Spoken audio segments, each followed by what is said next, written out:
Halo semuanya, kami dari kelompok 4 akan mempresentasikan hasil diskusi kelompok kami mengenai ekofisiologis pohon.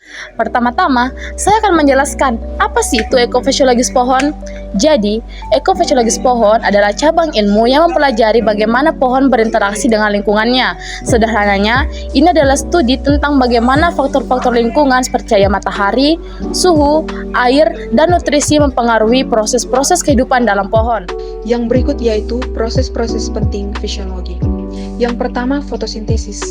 Proses sintesa karbohidrat dari CO2 dan air dengan bantuan klorofil.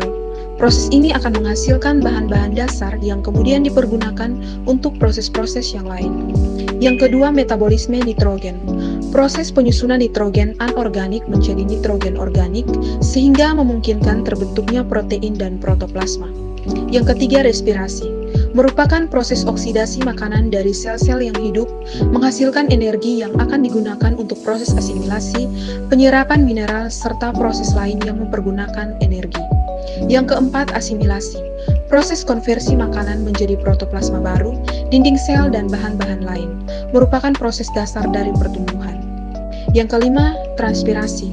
Keluarnya air dalam bentuk uap melalui stomata. Yang keenam, translokasi, yaitu gerakan air, mineral, makanan, dan hormon dari satu tempat ke tempat lain dalam satu pohon. Yang ketujuh, penimbunan garam.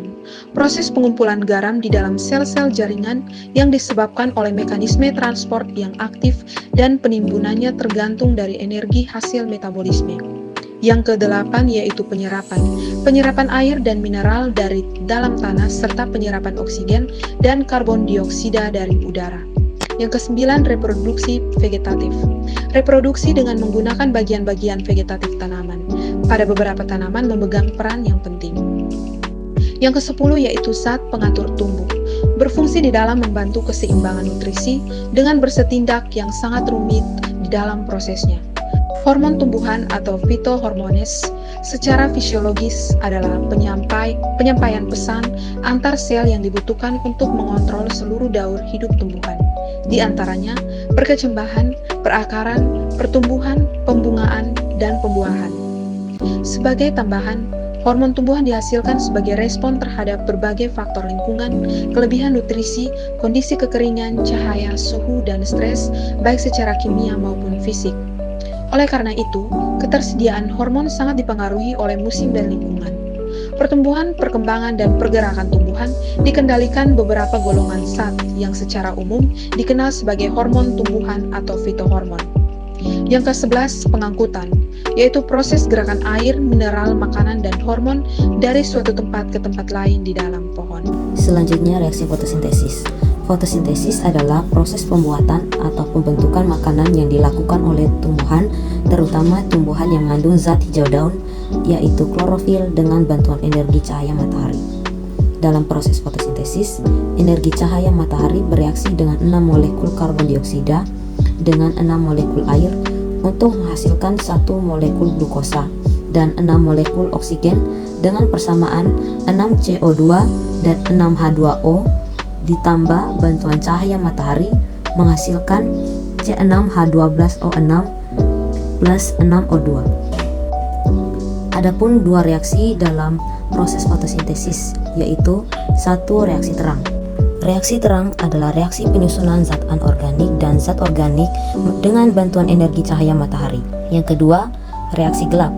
Reaksi gelap adalah suatu peristiwa fotosintesis yang tidak membutuhkan cahaya dan memanfaatkan penggunaan ATP dan NADPH untuk mengubah karbon dioksida menjadi senyawa organik atau gula. Berikutnya kita masuk dalam faktor-faktor yang mempengaruhi fotosintesis. Yang pertama, faktor tumbuhan. Dalam faktor tumbuhan ini terdapat kandungan klorofil, bentuk dan jumlah stomata, jumlah, luasan, umur, dan karakter daun, dan akumulasi karbohidrat. Yang kedua, faktor lingkungan. Dalam faktor lingkungan ini terdapat cahaya, suhu, ketersediaan CO2, jenis dan posisi pohon, ketersediaan air, dan ketersediaan hara. Berikutnya yaitu kondisi fisiologi yang mempengaruhi pertumbuhan. Yang pertama ada jumlah dan efisiensi dari klorofil. Yang kedua ada jumlah dan jenis karbohidrat. Yang ketiga ada jumlah dan jenis senyawa nitrogen, rasio nitrogen karbohidrat. Yang keempat ada tekanan osmosis sel. Yang kelima ada turgiditas sel. Yang keenam ada karakteristik protoplasma. Berikutnya kita masuk dalam contoh-contoh ekofisiologi. Yang pertama, adaptasi tanaman terhadap lingkungan ekstrim. 1. Tanaman gurun memiliki ciri-ciri akar panjang memungkinkan tanaman mencapai sumber air yang ada di dalam tanah. Yang berikut, kulit batang tebal mencegah penguapan air yang berlebihan. Stomata tertutup di siang hari meminimalkan kehilangan air melalui transpirasi. Lalu duri atau daun kecil mengurangi luas permukaan daun sehingga mengurangi penguapan. Yang kedua, tanaman tahan dingin. Produksi antibeku alami mencegah sel-sel tanaman beku. Yang kedua, daun gugur mengurangi luas permukaan daun untuk mengurangi kehilangan air saat musim dingin. Yang ketiga, tanaman mangrove. Akar napas memungkinkan tanaman bernapas di lingkungan yang miskin oksigen seperti lumpur. Lalu kelenjar garam membuang kelebihan garam yang diserap dari air laut. Nah, sekarang kita masuk pada materi terakhir, yaitu respon tanaman terhadap perubahan lingkungan. Terdapat 5 respon tanaman terhadap perubahan lingkungan. Yang pertama, fotoperiodisme, yaitu respon tanaman terhadap panjang hari. Contohnya, tanaman hari pendek akan berbunga saat panjang hari semakin pendek, yang berada pada musim gugur. Yang kedua, gerakan tumbuhan. Respon tanaman terhadap rangsangan cahaya, yaitu fototropisme, gravitasi, geotropisme, dan sentuhan atau tikmotropisme. Yang ketiga, stres abiotik. Respon tanaman terhadap kekeringan, banjir, salinitas, suhu ekstrim, dan kekurangan nutrisi. Dan juga terdapat interaksi tanaman dengan organisme lain. Yang keempat, mikoriza, yaitu simbiosis mutualisme antara akar tanaman dan jamur. Jamur membantu tanaman menyerap air dan nutrisi, sedangkan tanaman menyediakan karbohidrat untuk jamur. Yang kelima, herbivori, interaksi antara tanaman dan hewan pemakan tumbuhan. Tanaman memiliki berbagai mekanisme pertahanan diri seperti duri, zat pahit, dan senyawa kimia beracun. Demikianlah presentasi kelompok 4 mengenai proses ekofisiologis pohon. Terima kasih.